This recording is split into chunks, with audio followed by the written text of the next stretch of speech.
Party working president అన్న KT Ramarao గారిని మాట్లాడాల్సిందిగా కోరుతా ఉన్నా.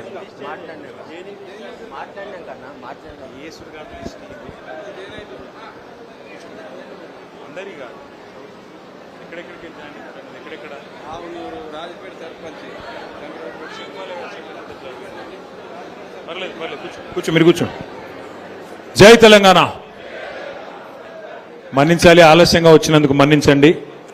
ఈరోజు మన బీఆర్ఎస్ పార్టీలో చేరుతున్న గౌరవనీయులైన ఆవునూరు గ్రామం నుంచి చేరుతున్న మా తమ్ముళ్ళు, మా సోదరులందరికీ పెద్ద ఎత్తున పాతూరి కరుణాకర్ గారు, బత్తుల గణేష్ గారు, అబ్బాయి ప్రశాంత్ గారు, ఇట్లా చాలామంది, అట్లాగే మన పందిర్ల దేవయ్య గారు కాంగ్రెస్ పార్టీ నుంచి, గోపన్న గారు, వెంకటరాజం గారు సిపిఐ పార్టీ నుంచి, నరేష్ గారు బీజేపీ నుంచి, ఇట్లా దాదాపు ఆవునూరు ఒక గ్రామం నుండే దాదాపు 100 మంది పైచిల్కు నాయకులు, కార్యకర్తలు చేరుతా ఉన్నారు. వారికి హృదయపూర్వకంగా స్వాగతం. అట్లాగే ఆవునూరు నుంచి మైనారిటీ సోదరులు కూడా బషీర్ అలీ గారు, చాంద్ పాషా గారు, నజీర్ గారు, వీళ్ళందరూ కూడా చేరుతా ఉన్నారు. మీ అందరికీ రంజాన్ శుభాకాంక్షలు.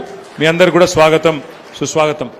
మా సోదరుడు రాజుపేట గ్రామ సర్పంచ్ గారు, గంభీరావుపేట మండలం రాజుపేట సర్పంచ్ గారు కూడా ఈరోజు పార్టీలో చేరుతా ఉన్నారు. వారికి కూడా మనస్ఫూర్తిగా స్వాగతం, సుస్వాగతం. వారిని వేదిక మీదకి రావాల్సిందిగా హృదయపూర్వకంగా వారిని కూడా ఆహ్వానిస్తా ఉన్నాం. పైకి రండి.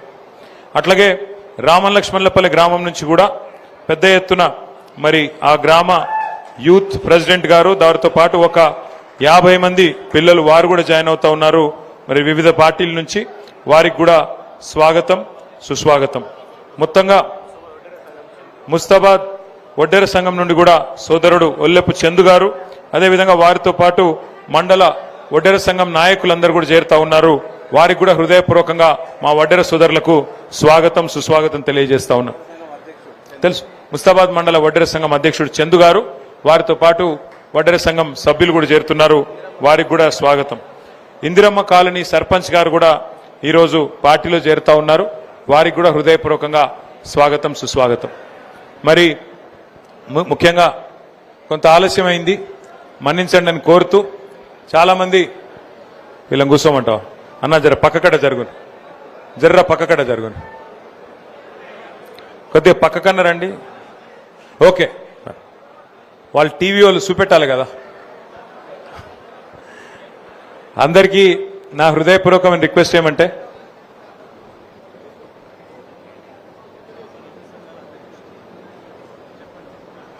ఈరోజు ఆవునూరు నుంచి కూర్చోండి, మీరు కూర్చోండి. వివిధ సంఘాల అధ్యక్షులు నక్కల రామరెడ్డి గారు రెడ్డి సంఘం అధ్యక్షులు, నేరెళ్ల స్వామి గారు అంబేద్కర్ యువజన సంఘం అధ్యక్షులు, పందిర్ల పెద్దెల్లయ్య గారు గౌడ సంఘం అధ్యక్షులు, కట్కం మహేష్ యాదవ్ గారు యాదవ్ సంఘం అధ్యక్షులు, మొహమ్మద్ చాంద్ బాషా గారు ముస్లిం మైనారిటీ అధ్యక్షులు, అట్లాగే కాంగ్రెస్ సీనియర్ లీడరు శనిగరప ఆగయ్య గారు కుమ్మరి సంఘం అధ్యక్షులు, డోలి ఎల్లం గారు గంగపుత్ర సంఘం అధ్యక్షులు, చిప్పలపల్లి రాజిరెడ్డి గారు రెడ్డి సంఘం రైతుమిత్ర కార్యవర్గ సభ్యులు, వారితో పాటు వివిధ సంఘాల నాయకులు అందరూ కూడా జాయిన్ అవుతా ఉన్నారు. తుర్కపల్లి నుంచి కూడా మరి అక్కడ డాక్టర్ అంకని ఎల్లం గారు, అట్లాగే గంగాడి బాలరెడ్డి గారు, ఇంకా మిగతా మిత్రులు కూడా చాలా మంది బీజేపీ కాంగ్రెస్ నుంచి చేరుతా ఉన్నారు. వారికి కూడా ఒకసారి గట్టిగా చప్పట్లతో స్వాగతం చెప్పాలని చెప్పి కోరుతా ఉన్నాను.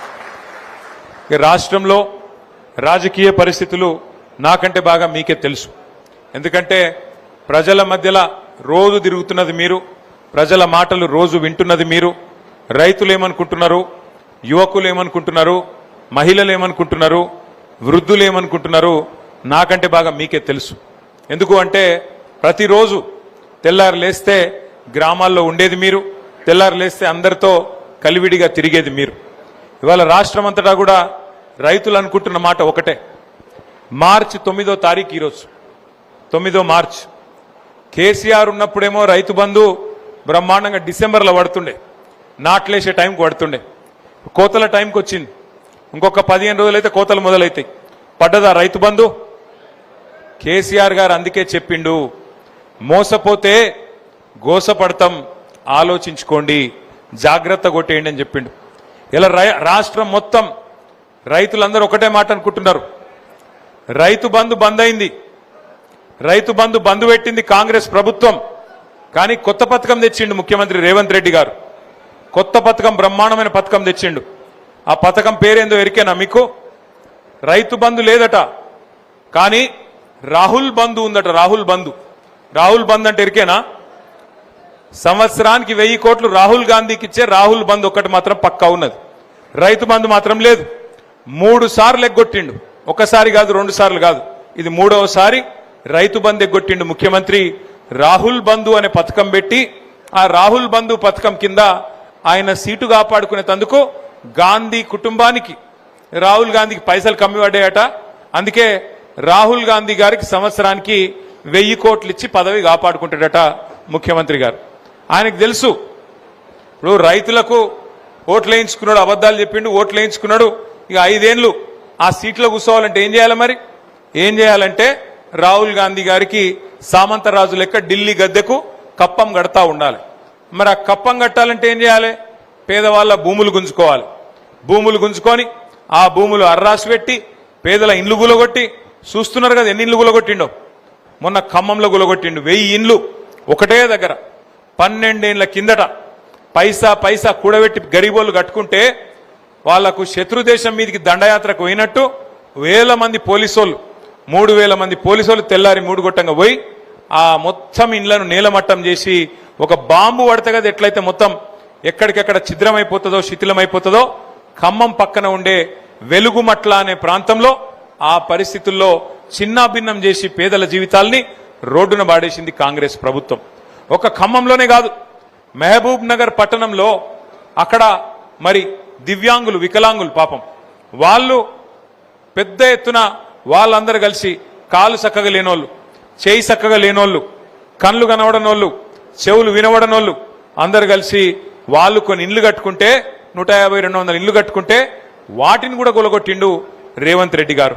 ఇంకా నిన్న ఇవాళ శుద్ధులు చెప్తున్నాడు, నేను చూసిన ఏదో బఫర్లో ఉండద్దు, ఇండ్లో ఉండద్దు, అండ్లో ఉండద్దు, ఉంటే ఊకోను అని పెద్ద పెద్ద మాటలు చెప్తున్నాడు రేవంత్ రెడ్డి. ఒక్క మాట దయచేసి మీరు ఆలోచన చేయాలని చెప్పి నేను కోరుతున్నా. మీరు దయచేసి జాగ్రత్తగా ఆలోచన చేయాలని నేను కోరుతున్నా. ఇవాళ రేవంత్ రెడ్డి గారి సొంత ఇల్లు, ఆయన నియోజకవర్గం కొడంగల్లో కోస్గి అనే ఊర్లో ఆయన ఇల్లు కట్టుకున్నాడు. ఆ కోస్గి అనే ఊళ్ళే ఆయన ఇల్లు ఎక్కడుందో ఎరికేనా మీకు?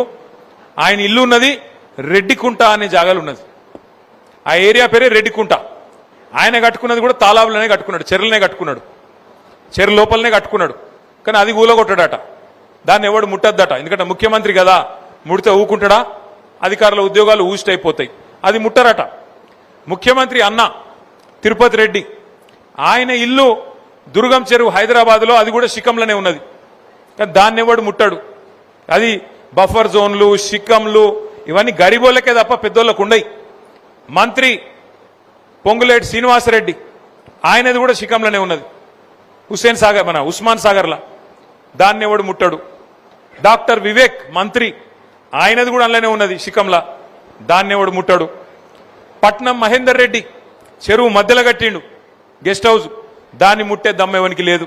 కానీ గరీబోని ఇల్లు మాత్రం కొద్దిగా ఇటు అటు ఉన్నా పోవాలి, బుల్డోజర్ తీసుకుపోవాలి, కూలగొట్టాలి, ఎవరికి చెప్పుకుంటావో చెప్పుకోపో అని చెప్పి మెడలు పట్టి నువ్వు కవితలు వారేయాలి.